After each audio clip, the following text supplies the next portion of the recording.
Bonjour à toutes et à tous, voici votre point de l'actualité internationale. Le ministre iranien des Affaires étrangères Abbas Araghchi a déclaré que l'action militaire de son pays contre l'entité sioniste était terminée. Araghchi a déclaré que l'Iran avait exercé son droit à l'autodéfense en vertu de l'article 51 de la Charte des Nations Unies, en ciblant uniquement les sites militaires et de sécurité responsables du génocide à Gaza et au Liban. Hier, les gardiens de la révolution de la République islamique d'Iran ont annoncé le lancement de missiles contre les positions ennemies sionistes en Palestine occupée, a rapporté l'agence de presse iranienne. Au Liban, les frappes aériennes sionistes ont fait au cours des dernières 24 heures 88 martyrs et 226 blessés, selon un nouveau bilan donné mercredi par le ministère libanais de la Santé. Des sources militaires libanaises ont indiqué par ailleurs que les avions de guerre sionistes ont mené mercredi à l'aube et dans la matinée 80 frappes aériennes sur 36 villes dans l'est et le sud du Liban.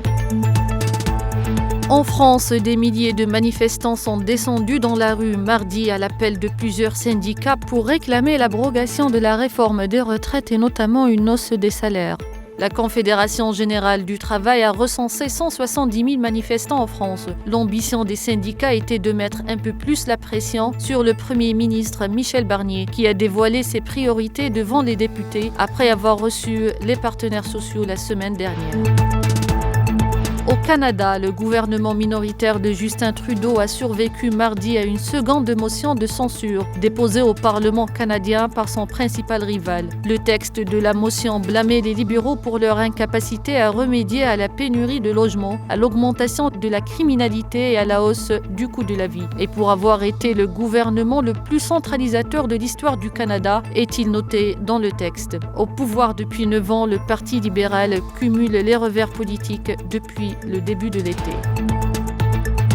Aux États-Unis, les opérations de secours se sont poursuivies mardi dans le sud-est, plusieurs jours après le passage de l'ouragan Hélène qui a causé au moins 155 morts. Plusieurs zones restent inaccessibles par la route et plus de 1,4 million de foyers et commerces étaient toujours privés d'électricité. Le gouverneur de la Caroline du Nord a déclaré que la dévastation provoquée par l'ouragan Hélène est au-delà de l'imaginable et que des localités ont été rayées de la carte. Les autorités américaines s'attendent à ce que le bilan s'aggrave encore. C'est la fin de l'info, merci de l'avoir suivi.